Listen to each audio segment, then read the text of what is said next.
साथ है जोधपुर से पधारे हुए करण सिंह जी उचाड़ा। जोधपुर से लोकसभा के प्रत्याशी रहे, वहां से उन्होंने दमखम के साथ में चुनाव लड़ा और इस चुनाव को एक धार्मिक मुद्दे से उठा करके डेवलप पर लेकर के आए। आज वो अमेठी में लगातार 8 दिनों से यहाँ प्रचार कर रहे हैं, घर घर घूम रहे हैं।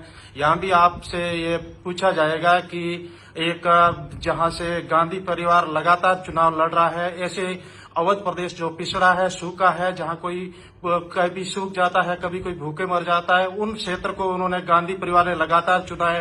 वे कभी उस क्षेत्र से चुनाव नहीं लड़े हैं जो हाईटेक सिटी हो, लखनऊ हो, वाराणसी हो, उसको नहीं चुन करके एक पिछड़े क्षेत्र अमेठी से चुनाव लड़ते आए हैं और रायबरेली से चुनाव लड़ते आए हैं। उस क्षेत्र में दमखम से प्रचार कर रहे हैं, घर घर घूम रहे हैं करण सिंह जी उचाड़ा। आप सर बताएंगे कि जो इन्होंने इस क्षेत्र को चुनाव किया, यहाँ के लोगों से मिला है, आपको क्या लगा इस क्षेत्र के बारे में, यहाँ के लोगों की भावनाओं के बारे में? मुझे लगता है कि यहाँ लोगों के दिल में, अमेठी के दिल में गांधी परिवार बसता है। मैं पिछले 8 दिन से यहाँ घूमा हूँ, एक एक परिवार, काफी हजारों लोगों से मिला हूँ। हर आदमी को अमेठी में ऐसा फील हो रहा था जैसे हमने बहुत बड़ी गलती कर दी। हर वो गांधी परिवार के प्रति और स्पेशली राहुल जी गांधी के प्रति उनके मन में इतनी बड़ी वेदना और पीड़ा थी कि हमने कितनी बड़ी गलती कर दी। हमने बड़े आशा के साथ में गांधी परिवार जैसे परिवार को टुकरा करके, इंदिरा गांधी के पोते को, राजीव गांधी के बेटे को टुकरा के हमने स्मृति ईरानी जी को चुना। स्मृति ईरानी जी ने इस पूरे 5 साल कुछ नहीं किया। वो जबरदस्त लोग जैसा बता रहे थे, एरोगेंट है, छोटा मोटा आदमी से मिल नहीं सकता। मैंने इतना भी सुना है कि उन्होंने संजय सिंह जी जो यहाँ के राजा है और वो कांग्रेस छोड़ के बीजेपी में गए थे, उनको भी डाउन करने में, गिराने में कोई कसर नहीं छोड़ी। जनता ऐसा कह रही थी। तो मेरा मानना है कि यहाँ अमेठी की जनता की आत्मा में गांधी परिवार बसता है और अब की बार डेफिनेटली के.एल. शर्मा जी जो कैंडिडेट आए हैं गांधी परिवार की तरफ से, वो बड़े मार्जिन से जीतेंगे।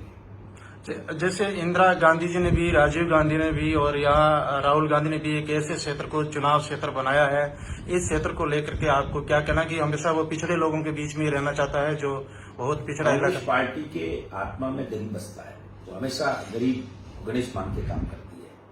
और भारतीय जनता पार्टी हमेशा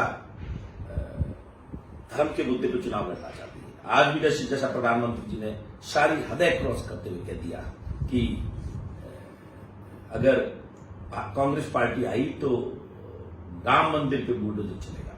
मेरे परम आदरणीय प्रधानमंत्री जी आपसे और आपके पद, जिस पद पर बैठे हैं, उससे इतनी इस बात की, इन शब्दों की कतई हिंदुस्तान की जनता कल्पना नहीं कर सकती। और मैं तो मेरे लेवल पर आपको निवेदन करता हूं प्रधानमंत्री जी, इस विश्व में ऐसा कोई पैदा नहीं हुआ है जो प्रभु श्री राम के मंदिर के सामने आग उठा के भी देख ले। अगर वो देख ले तो एक करण सिंह उचाड़ा चाहे कांग्रेस में हो चाहे कहीं हो, सबसे पहले कोई गोली लगेगी, बुलडोजर मेरे ऊपर से निकलेगा, उसके बाद में राम मंदिर तक जाएगा। इस तरीके से राजनीतिक रूप से सिर्फ वोट लेने के लिए ये शब्द आपको शोभा नहीं देते। तो मेरा मानना है कि कांग्रेस पार्टी हमेशा गरीब को गणेश मान के काम करती है। और यहाँ आपकी बात यूपी में जैसा मैं देख रहा हूं, जबरदस्त संख्या के साथ में कांग्रेस पार्टी आ रही है। नहीं, आप राम मंदिर भी गए, आपने कहा राम मंदिर मुद्दा नहीं होना चाहिए, आप भी गए, आपने लिखा कि मंदिर भी राम का, मैं भी राम का, और वो भी राम का मुद्दा बना रहे हैं। आपके उस मुद्दे में और उनकी भावना में क्या अंतर लग रहा है? श्री राम के मैंने दर्शन करने का सौभाग्य प्राप्त हुआ। ये जान के बड़ा अचंभा हुआ कि जिस तरीके से चारों शंकराचार्य मना कर रहे थे इस मंदिर का उद्घाटन, प्राण प्रतिष्ठा नहीं हो सकती, मैंने जान के देखा कि मंदिर तो मात्र 15-20% ही बना और उसका उन्होंने प्राण प्रतिष्ठा कर दी। तो ये प्रभु श्री राम से आप अपेक्षा करता हूं, निवेदन करता हूं मैं, हे प्रभु श्री राम, तुम अगर हम तो आपके सेवक हैं, हम दोष करते रहते हैं, अगर आपको हमने छोटा मोटा दोष किया है तो हमें माफ करना और जनता को माफ कर देना, हमें सामने दिख रहा है। अब देना हो तो जिन लोगों ने राजा के रूप में काम किया है उनको राजदंड जरूर दे देना और हिंदुस्तान की पब्लिक को बख्श देना। प्रभु हम आपके हैं। नहीं, यहाँ जो प्रेजेंटेशन आप दे रहे हैं, कार्यकर्ता चुनाव लड़े अमेठी को, किशोरी लाल जी उनके कार्यकर्ता थे पार्टी के, उनको रिप्रेजेंट कर रहे हैं राहुल गांधी। देश में बहुत बड़ी मिसाल है। एक आदमी शुरू में एक एलडीसी के रूप में आया हो, असिस्टेंट के रूप में, और उसको सीधा सीधा लोकसभा का टिकट दे दिया गया हो, ये अपने आप में गांधी फैमिली कर सकती है। जी, हमारे साथ है आरजेडी के राष्ट्रीय अध्यक्ष, राष्ट्रीय नेता अशोक सिंह जी। इनका अनुभव राजनीति का भी है, घर से भी पुष्पा जी IAS अधिकारी रह चुके हैं और राजनीति का और प्रशासनिक दोनों तरह का अनुभव है। आप इस बार का जो समीकरण बदला है यूपी में, उस विशेष रूप से पूरे देश की नजर है यूपी पर। यूपी सियासत बदलती है देश की, उसका मार्ग प्रशस्त करती है। आज के जो चुनाव किस दिशा में जा रहे हैं उनको लेकर के आपको क्या कहना है? निश्चित तौर पर एक बहुत बड़ा बदलाव आया है। एक तरफ झूठ है, एक तरफ सच है। राहुल गांधी जी पे एक विश्वास जगा है इस देश के नौजवानों का, गरीबों का, महिलाओं का, अल्पसंख्यक का और पिछड़े वर्ग के लोगों का, दलितों का।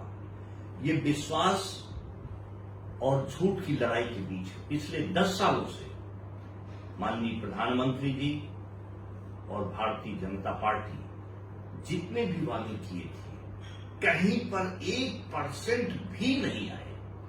एक भी उद्योग नहीं लगा। महंगाई जो थी वो 10 गुना बढ़ गई। बेरोजगारी जो थी वो करीब 50 गुना बढ़ गई है। क्या कर रहे हैं, क्या सोच रहे हैं? इनकी जितनी योजनाएं हैं, जो डिफेंस में नौजवान जाता था, मेहनत करता था 10-10 किलो, उसको अग्निवीर जैसी उसमें दे दिया, जो कि नगण्य है। इन सब का परिणाम है कि अब की इस देश की जनता में, हमारे खास तौर पर हमारे उत्तर प्रदेश की जनता में एक भूचाल आया है। क्योंकि अब लड़ाई मान सम्मान स्वाभिमान की लड़ाई है। ये लड़ाई सत्य और झूठ की लड़ाई है। ये लड़ाई विकास के रास्ते पे चलने वाले और झूठ का आडंबर दिखाने वालों के बीच की लड़ाई है। तो निश्चित तौर पर हमें पूरा विश्वास है। रायबरेली का मैं रहने वाला हूं। राहुल जी यहां कम से कम 5 लाख से अधिक वोटों से जीतेंगे। और रायबरेली से चाहे मिसेस गांधी रही हो, नेहरू फैमिली, एक बार 77 में इमरजेंसी में मिसेस गांधी थोड़े दिन वो हार गई थी थोड़े वोटों से, लेकिन अदरवाइज यहां पर पूरा का पूरा माहौल, ये 100 साल का इतिहास है कांग्रेस का रायबरेली से। यहां नेहरू जी पहली बार आए थे संविधान के बाद, फिरोज गांधी यहीं से सांसद थे, राजीव गांधी थी, इंदिरा गांधी थी, सोनिया गांधी हैं, और अब उनकी धरोहर को राहुल गांधी बढ़ाएंगे और रायबरेली के विकास में 4 साल लगाएंगे। यही मैं कहना चाहता हूं। उत्तर प्रदेश ही नहीं, पूरे देश से भारतीय जनता पार्टी हटाई जा रही है, भगाई जा रही है। अशोक सिंह जी, आप ठाकुर परिवार से हो।